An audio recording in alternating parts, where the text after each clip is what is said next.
meter 10M. We're dragging it up onto this job site. There's no crane. So I think what we unloaded it with a hoe.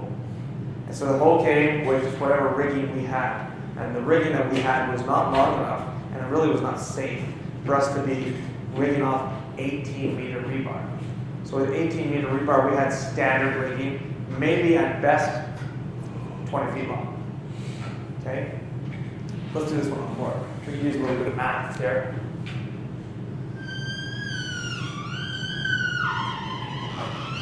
There we go. That's going to represent 18 meters. 18 meters is 60 feet.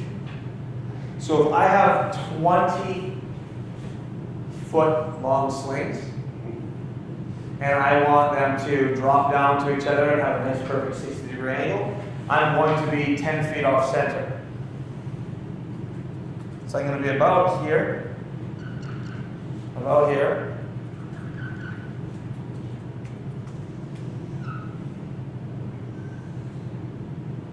and it's going to look something like that. So if I had this situation with 10M rebar, right here means this is going to be 20 feet long. This is going to be 20 feet long. They're going to sag down, and this is going to bend up. It's going to pull forward, it's going to bend down. So you can't possibly do that. So what we would need to do is we would need to bring it down all the way to here.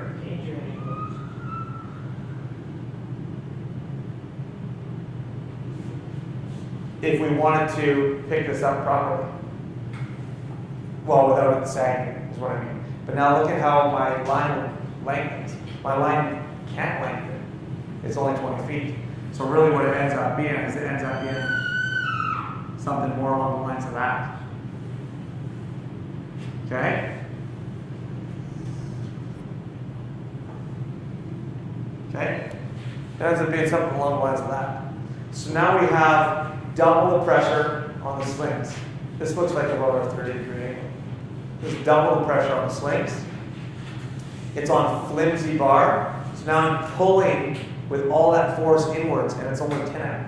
So as soon as we picked it up, it just folded in half. As soon as we picked it up, it just collapsed in half. And now the middle of the bundle is bent and kinked. And it's not unkinking, it's now bent and on the trailer. And so we put it down right away. And then we had to pick up one side and then the other side. And when we picked up one side, as we picked it up, it swung over.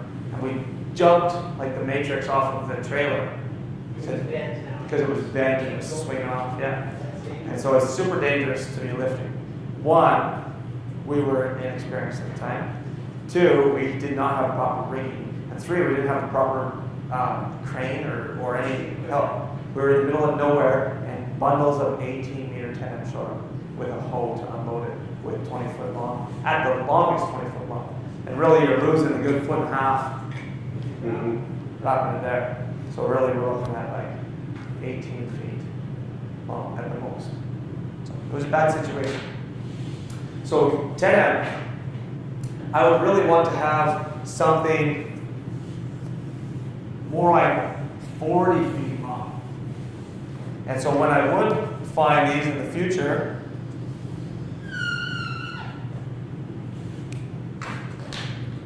I would double up my length and my rigging.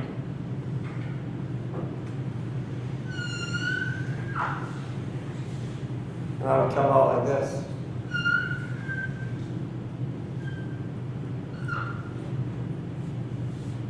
I would double up my length. I'd be looking for 40 footers. I'd take those 20 footers and I'd stretch them. Well, the chains, right? Chains on the crane. Right? Because you got that link, and most cranes have two sets of chains. And each set of chain is 20 feet long. So you let that link be in the middle. And you choke yourself on the hook on each of them. You take it down. So you get 40 feet that way. So you're able to manage it.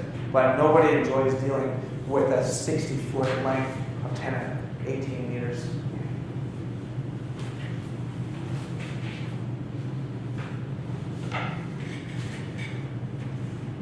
Okay, so 24 was 4, 25 was A, 26 What size is normally used for a stirrup? What size of rebar that is? 10 millimeter. Yes, you can get 15M, but the standard size for stirrups are 10 millimeter. It's the most common size. 27. Epoxy-coated rebar is designed to aid in concrete spalling. It's kind of a tricky question. So this is one where you have to twist your head around it. Rebar rusts. And when rebar rusts, it sends cracks to the concrete, spalling off chunks of concrete. So where I'm going with this, and so right now you just have to deal with where I'm going with the question. Later you'll have to deal with someone who's testing you where they're going with the question. So it aids in helping against, is what I should have put, concrete spalling. So it would be A, 27A. It's protect the rebar, which in turn is protecting the concrete. Right? Because if the rebar starts rusting, it's going to start cracking the concrete.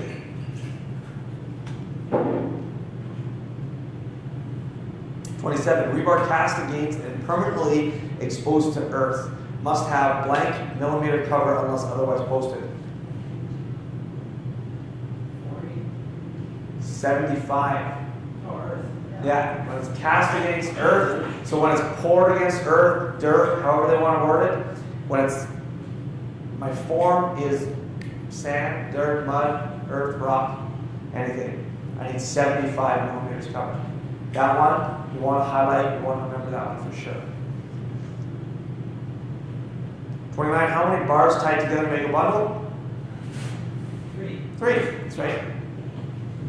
30, with bundled bars, what is the minimum cover?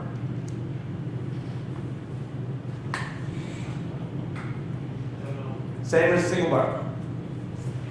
Right, so I need that concrete to go around it to bond properly. If I need 25 millimeter cover on the top of the slab, if I need 25 millimeter on the bottom of the slab, my bars are bundled together, I still need 25 millimeter cover on the top, I still need 25 millimeter on the bottom. So it's just a tricky question for you. 31, the abbreviation for FF means far face, which ideally should not be used too much anymore. 32, in my opinion that is. 32, what type of tie might replace a wrap and snap tie when tied to a wall? Saddle with a wrap. That's right. Figure 8, no, it's not going to replace it as well. And double snap is not giving us the wrap, so saddle with a wrap. See. 33, 3 methods of splicing rebar: mechanical, welded, and lapping. Yeah. Joining bars together by lapping them across each other. Mechanical splice would be couplers and welding.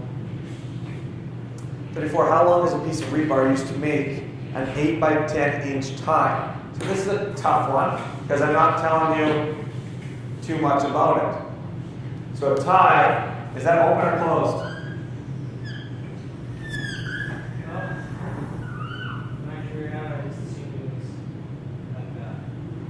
Okay, 8 by 10, but is this 8 or is this 10? Is this 8 or is this 10? It's only going to work out one way. Okay, what you'll find is with this one, I did not allow for the stretch. I just said, what are the lengths? So just adding it up. Oh, okay. I'm trying to figure out the stretch. Yeah, so it's this here, it's this here, it's this here, it's this here.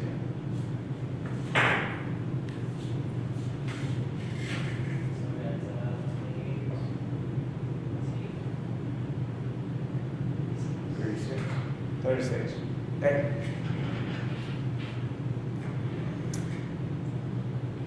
Thirty-six inches.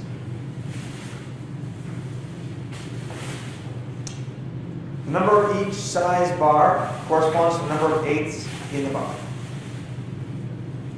True. 36, what's the space required to make a mat of 16 bars, 8 each way of number 5 bars, 17 and 17 foot, half inch. in length. So 8 each way. So if I have 8 bars, how many spaces do I have? 7 spaces. I take the measurement, 17.5 divided by 7 gives me 2.5 feet. I can times that by 12, gives me 30 inches. 36 is D. 37, how often would a bar support be placed on the bottom of a slab? We all know that one. Bar support would be 4 feet. 4 feet, because that's the equivalent of 1,200 millimeters. 38, any type of tie can be made stronger by C, doubling the wire.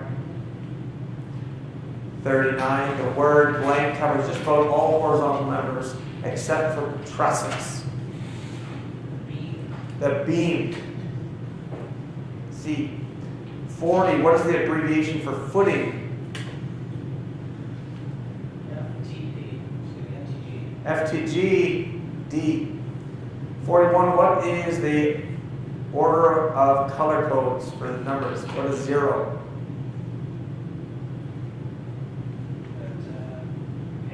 Pink, white, red, dark green, yellow, dark blue, light green, orange, light blue, brown and black. That's right. Awesome. Good job.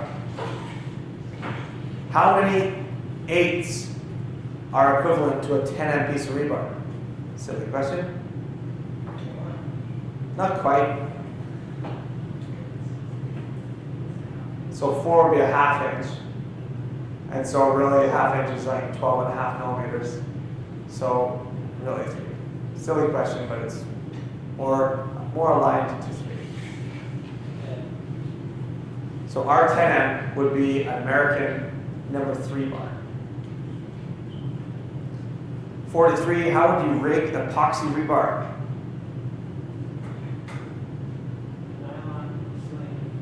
Nylon sling choked is our best option here.